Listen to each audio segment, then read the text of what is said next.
we're gonna do part 2 of why I dropped out of college. Yeah, this is gonna be a good one. I know we lost the plot, but like we can find it again together. We can find it together. I believe in us. I knock at the door, and you know who it was? You'll never guess. You'll never guess who it was. It was the cops. For me. Me? What? Yeah, for me. And then she really had the audacity to be like, that traumatized me. Having the cops show up here looking for you traumatized me. Traumatized you? Bitch, they didn't even care about you. Nobody's even looking for you. Yeah, that goodie box you found under her bed, that was not mine, girl. And then people just start posting TikToks about me again, because I swear to God, I don't know what it is about me. Like, an eating disorder, by being friends with them in that environment, it's a personal insecurity that like gets sparked up and flared from being around somebody dealing with issues.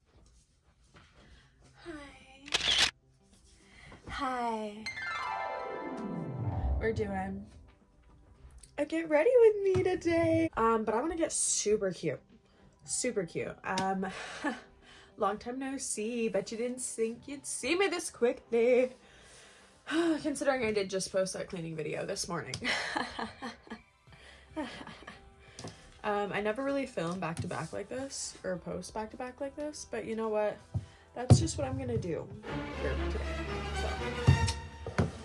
So hopefully you guys are in for content. I want to do something super duper dark with my makeup. I know I'm starting out like super cutesy for beginning. Super cutesy. We're gonna do my makeup.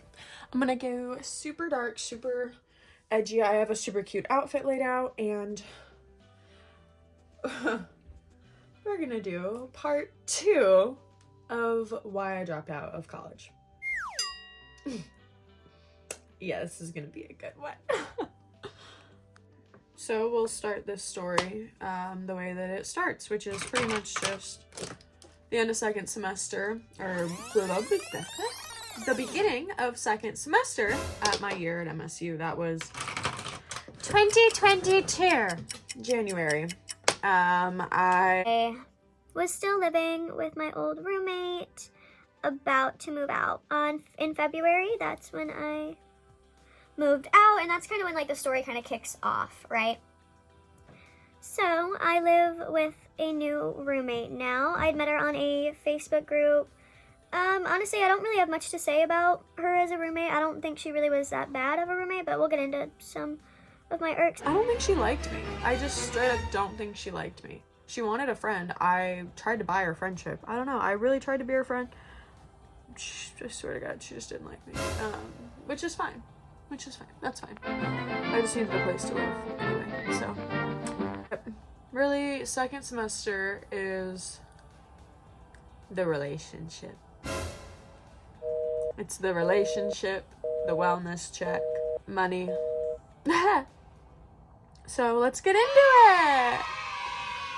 So I was still in a relationship with the person who I had stayed with when all that stuff happened with my roommate, and it wasn't the best. But at this point, everything's fine, right? So it's like February now, move in with my new roommate, everything's great, everything's fine. Things are actually looking better because the way that things worked, I pretty much failed all of my classes my first semester. So my second semester, I really, I had to get into school. Like, I literally had to.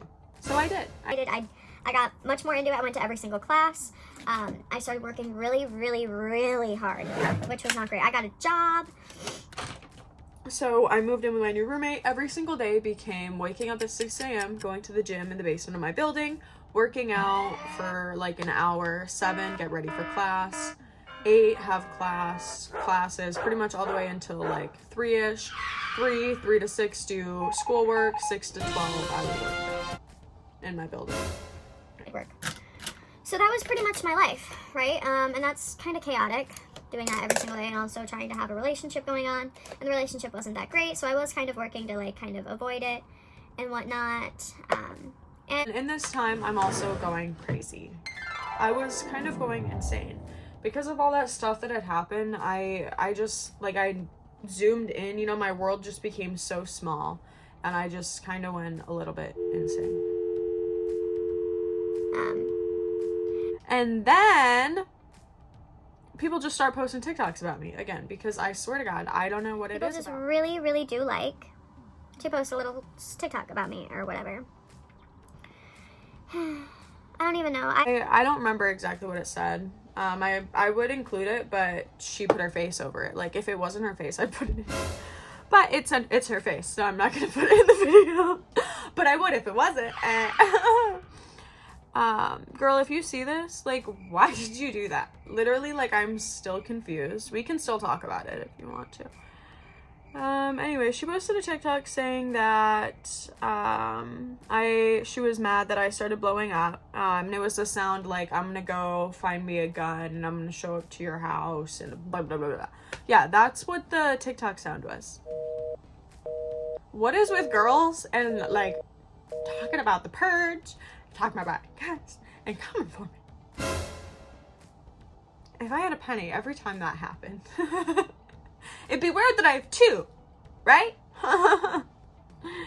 Anyway, she posted a TikTok saying that I made her my personal therapist, that I gave her grwm, which is absolutely hilarious. Oh, and that I gave her an eating disorder.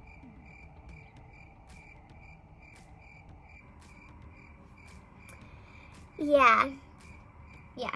Which is crazy, because if I gave her an eating disorder by being friends with her in the time of my life that I had an eating disorder, then I guess I gave every single person that I came in contact with one. Which I get it, honestly, and we can get into that. We'll get into all of it. Let's just address all of those things right now. We'll talk about it here so that I never have to talk about it again. The eating disorder stuff, she pulled when I was like, girl, like, well, literally, what are you talking about? Because I'm somebody who has, like, this tattoo, right? That's the symbol. That's, like, the awareness symbol and stuff. And that was a large part of my life. Like, my life completely changed when I went through all of that. And it really irritates me because, like, things got really bad. I wasn't ever hospitalized, but I did get very close to needing to be.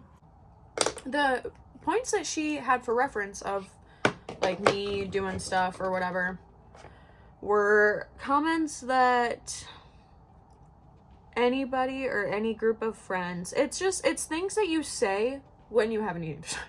Like, I don't know how else to, like, describe it besides shit that you say when you're in that mindset. It's not, I wasn't ever, like, I'm not telling her, like, you can't eat, I think you're fat, like, none of that ever came out of my mouth. That's what I see as, like, giving someone an eating disorder. Because I think that one of my exes was a huge factor in my eating disorder. He had a huge thing with skinny girls.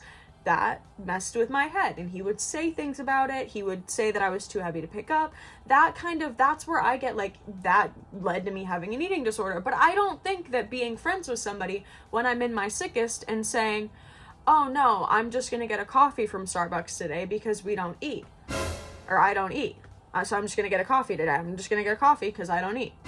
Sorry, I guess I don't know. That was her explanation, was like some little silly jokey about, like, I just need me a drinky because I don't really eat anyways. I guess I said something like that, and that was the explanation that she comes back with of, oh, you did da-da-da-da.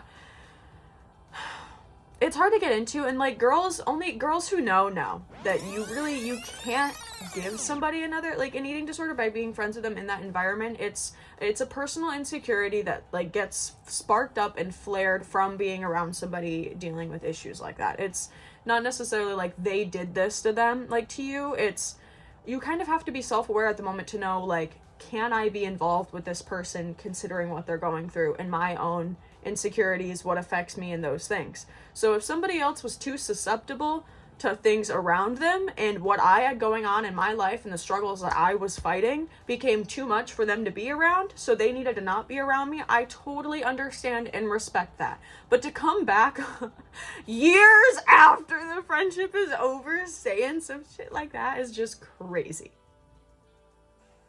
Crazy. And then to get on the, like, to say that, oh, I gave her drug issues and shit is literally insane, considering when her mom found her goodie box, I'm the one she blamed it on. So, I'm not gonna name drop her mom, but I really wanted to. Yeah, that goodie box you found under her bed, that was not mine, girl. Not mine. And you know what? The first time that I ever gardened was at your house with your daughter. So, talking about giving issues to people and all these things, I just think it's kind of funny to be throwing stones in these glass houses. And you know, I'm not gonna lie, I did end up doing some other things with that friend too, but it's like nothing crazy, nothing that I'm gonna talk about online, obviously. But like nothing that I ever did with my friends was ever anything where I was like, you have to do this. Maybe I might have peer pressured, I really might have, but I don't think it ever came from a spot of like, oh, you need to do this. It was just like, hey, I'm kind of excited and I don't know if I want to do this alone. Would you want to do that with me? We could go do this or this. You know, maybe I accidentally, but I don't know. I also don't have the best memory from that time frame. So I might be a little bit of an unreliable narrator. And I'm getting off the plot, but that TikTok gets made about me, right? I freak out. It ends up being a whole thing. We go back and forth online. It kind of sucks. It sucks a lot. It's actually like really embarrassing, really cringy. Really embarrassing, really cringy. I definitely crossed the line in what I posted back as a response because I was actually really hurt. Like, I really liked that girl. We were really good friends when we were friends, and then I see she's posting all that stuff out of the blue. So I was really hurt. I definitely went too far and sharing too much of her personal information in my response back, but it was just kind of like, girl, like, we've been through all this shit together and you're like gonna like these few things, like what? The next day, actually I don't even know if it was the next day, it was like later that night. Like, I mean, I did kind of go crazy because that stuff, like, it set me off, right? I was like, where is this coming from? What is going on? Everyone's coming for me. Everybody hates me. I was already in fight or flight mode, so it just made everything worse, right? Things start going crazy when I'm in my boyfriend's dorm. I'm in his bed, his little bed, and there's a knock at the door. A knock at the door. And you know who it was? You'll never guess. You'll never guess who it was. It was the cops. For me. Me? What? Yeah, for me. So yeah, the cops are at the door. Right? The door of my boyfriend's dorm. What? What? How do you know I'm here? I'm in my boyfriend's dorm. Cops show up for me. Like, excuse me? I think you have the wrong person. Right? The wrong person. No. Somebody called in a wellness check. Yeah, so it's like 1 a.m. The cops are here. I'm in a skimpy tank top and shorts because I'm just laying in my boyfriend's dorm bed. Like, his roommate had friends over. That's the funny part. There's a group of guys just sitting on the floor. And then I'm just like, I'm pretending to be asleep, of course, because the cops are here for me. Of course I'm pretending to be asleep. So I have to talk to the cops and everything, and that sucks and whatnot. And to make it even worse, like, I was at my boyfriend's dorm, and my roommate, apparently, they went to my dorm first. My roommate never even told me. She could have reached out and been like, hey girl, cops are on the way. But nothing! She calls her mom. This is the part that pissed me off. This is the part that pissed me off about my second roommate that I had, okay? She calls her mom because the cops are looking for me. She calls her mom. She's like, Mommy, I'm scared. They're looking for my roommate. I don't know where she is. Bitch, you never even called me. You have, for starters, you have my location. We talk every day, and you never even tried to get in contact with me. You could have even sent me a text, hey, what's up? I would have responded, I was up. Like, what the fuck? That shit pissed me off so bad. And then she really had the audacity to be like, that traumatized me. Having the cops show up, you're looking for you, traumatized me. Traumatized you? Bitch, they didn't even care about you. Nobody's even looking for you. Oh, man.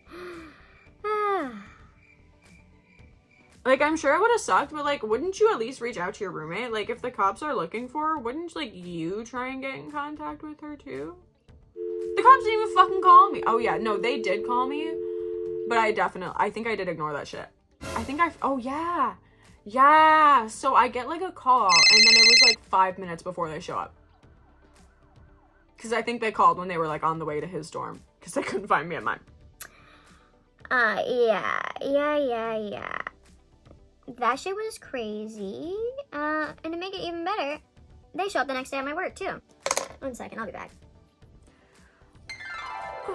Just needed to... Oh, wow. Wow, that one. So good. That one.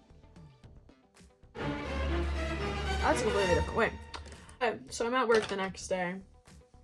I'm just doing my thing. As one does. At their job. Right? Yeah, I thought so too. Cops show up at my work. It's 2 lady cops this time, and they're like super chill, which is nice because that's a lot different than the big scary guy who showed up outside my boyfriend's dorm at like 2:30 in the morning. Yeah, so these ladies show up. I just pretty much tell them the whole situation because I have no idea why someone called, right? Like, I have no idea why anybody called. I mean, I'm dramatic, but I'm not dramatic enough to like do anything. But it definitely really, really ruined my time. And it showed me that people were watching my socials, were taking things the wrong way, and were putting themselves in, like, literally, like, seriously affecting my life. You know, people who had no idea anything about me. People would rather call the cops on me than give me a call and say, hey, how are you? What's going on? So when I found that shit out, really just stopped messing with anybody. And, you know, things were bad in that relationship that I was in. Things were getting worse. And that's kind of where I want to leave it, relationship-wise.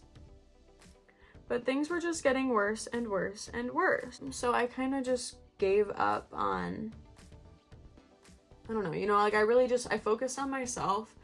And honestly, all I wanted in the world was, at that time, to be able to keep doing school. Really wasn't all that I wanted, but the way that school ended at the end of the year was I passed every single class except one. It was one that people were notorious for failing because it was a very, very hard math class. Unfortunately, since I had already had problems with my grades that year, that put me in this weird in-between phase where I had to complete summer classes, and if I passed those summer classes, then I would be good and I could, you know, go back in the fall. So I scheduled my summer classes. And that was all that I did. I didn't do my summer classes. I did not do them. And don't ever do that, okay? Like, please, if you learn anything from me, don't do these things that I've said and that I've done. Because this nail is about to fall off. This is the one and only that I did not do as good as I did the rest of them. I don't know what else to really say in terms of, like, any other reason why I dropped out. Anyways, I don't really know. I guess this video is just gonna be like a getting ready with me finishing part 2 of why I dropped out, and then just like getting cute because there really wasn't too much that happened that second semester besides the cop stuff. But I did go crazy. I looked really cute though. Honestly, probably like my cutest besides now. My cutest before now for sure. I did pick out a super duper duper cute outfit for today too. I just went and got dressed. The fit is so cute. Can't wait to show you guys. Oh my god, I completely forgot I was recording. Oops. I always use my finger for this. That's as good as it's gonna get. Fit time! Oh, okay, just don't look how dirty the room is. Just look at how cute my outfit is. What do we think? Isn't it adorable? I think it turned out very cute. Should I throw a hat on? What do you think, guys? Do we like the hat with it too? Oh yeah. See, this hat goes with everything. Anyways, thanks for watching. Sorry, I know my videos are getting kind of random. I need, if you watched this, please interact. I know we lost the plot, but like we can find it again together. We can find it together. I believe we can do this.